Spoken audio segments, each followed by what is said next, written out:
Hello, ladies and gentlemen. Welcome to JLB TV. I'm Vita, and I am joined today by co-hosts Josh, Lizette, Brandon, and Ty. Today, we'll be discussing whether college athletes should get paid. There is a lot of controversy revolving around this topic, so we'll be exploring both sides of the argument. We'll be starting off with Josh. Thank you, Vita. As a former athlete myself, I'm very excited to talk about this topic. I think college athletes should not be paid. In my personal opinion, I believe that scholarships, meals, and a variety of travel locations is enough for any student, especially a student athlete that still gets to experience the love for the game at a competitive level. According to the OdysseyOnline.com, the author Anna Westerman states that being a student athlete is about getting to play the game you have an unexplainable obsession with for 4 more years. With that being said, the love for a sport should not veer college students towards how much money they should make, but rather the love for the game and competition at a higher level.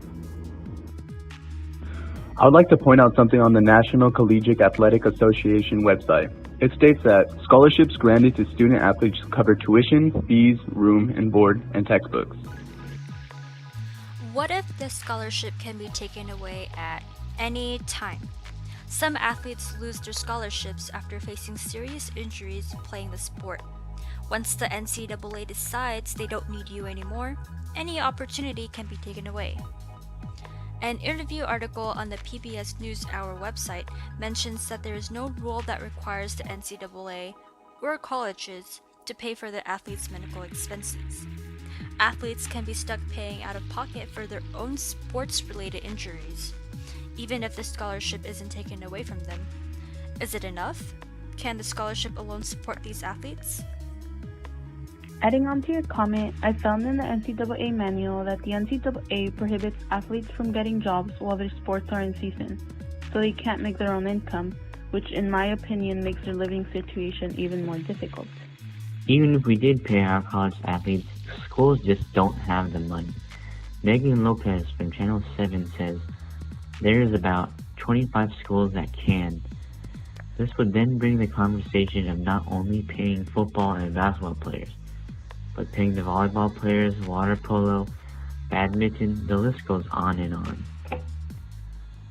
Not to be mean or anything, but there really isn't a huge market for those other sports, and it would be unfair to make schools pay their athletes when they can't even afford it.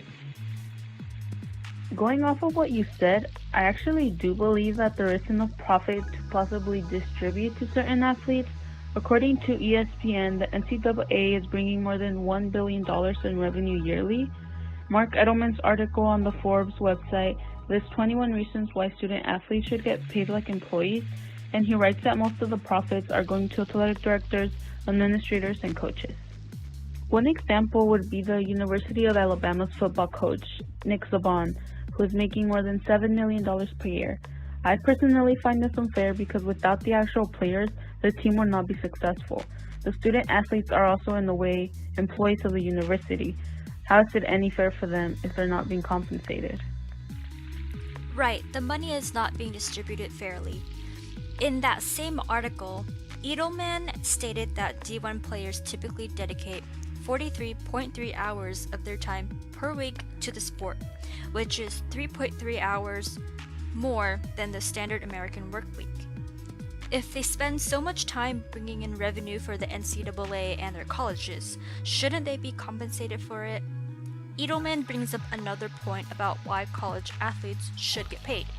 The NCAA schedules their college athletes for nationally televised games that require them to miss their classes.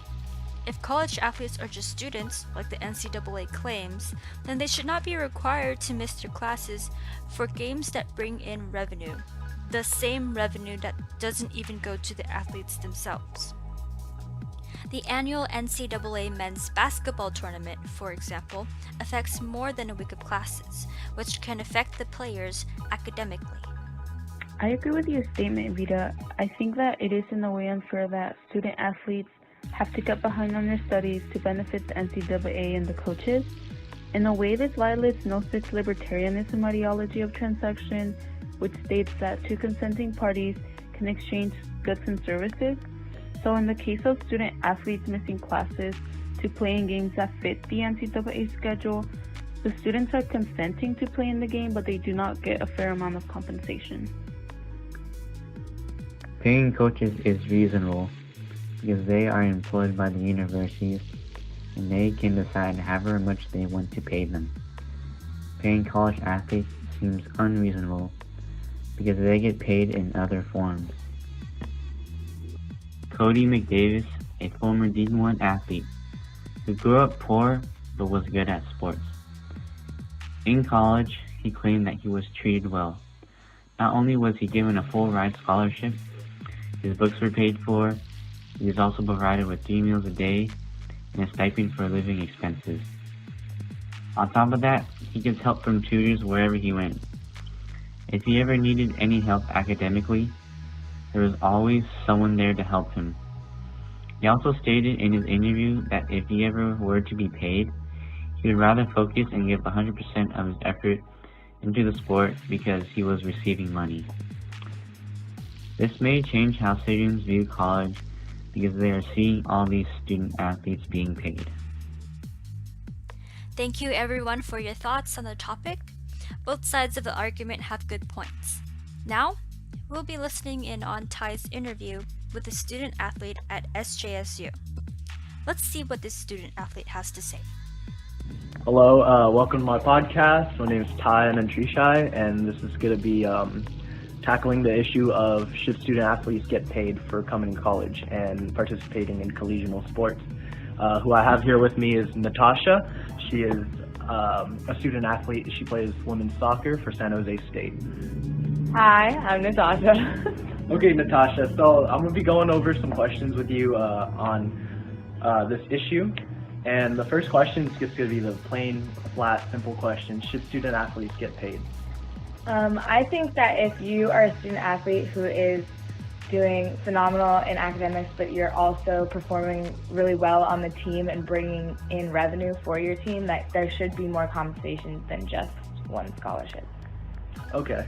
And then a lot of people say that going pro is the main reward for all these student athletes and that they shouldn't get paid. What are your thoughts on that? In most cases, in some cases, not everybody does get to go pro. Mm-hmm. So there's no guarantee that you will go pro and make that money. So if you're in college and working hard during that time, at least getting paid will get you somewhere. Yeah. And then what does your day-to-day look like as a student athlete? Because I know you're really busy with all the sports, and then you have to get your education, and then there's barely enough time to sleep. So what does your day look like? So an average student athlete's day, you'd probably have 2 classes, or I personally have 2 classes in the morning, and then I have 15 minutes to rush to South Campus where our field is, and then we have a 2-3 hour long practice, whether it be conditioning practice or weights, and then from there, depending on your schedule, I'm really lucky and don't have it, but a lot of people have class like 30 minutes right after weights, so they need to shower and rush, and then sit through 3 more classes.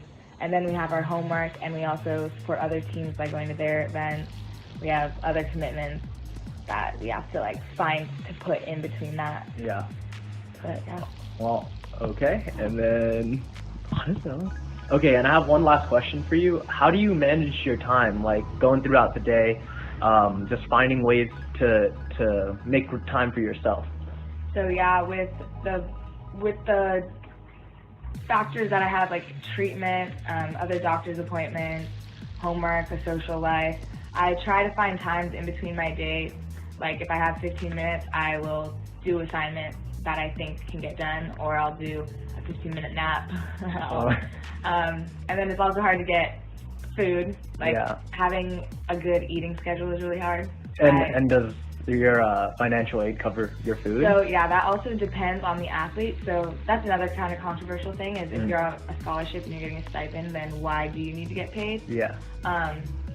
But yeah, I'm really bad at managing my money, but if I manage it right, it covers everything? Everything that I need outside of. And then out of all the student athletes on campus, how many of them get their needs paid for? Like- It depends on the team's budget. Depends on the team's budget. So Okay. I mean, women's soccer is different. I don't know if I'm allowed to talk about it. You know what I Yeah, mean? yeah, But like depending on the team, I know some teams have a smaller amount, so they have more Yeah. money to put towards their players. Yeah. And vice versa. All right. So, recapping everything, you think that student athletes should get paid?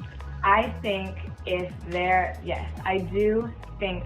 So, I don't think all should Not be all. paid, Okay. but I do think there are some players out there who deserve to get paid Yeah. on top of their scholarship. Yeah. Is this depending on their skill or? It's depending on how much revenue they're bringing into the school. Like if they're Yeah. so one thing is NCAA rules. Yeah. We're not allowed to post our own pictures. There's just tiny little rules that Yeah. like we can't advertise for ourselves as a college athlete. So you're bringing in all this money, but you don't get any of it because you're not allowed to have it because that's like Yeah. NCAA. So Okay. yeah, it just depends on who you are. All right. For sure. Well, thank you for being on the show. Yeah, thank you for having me. Yeah. No problem. All right.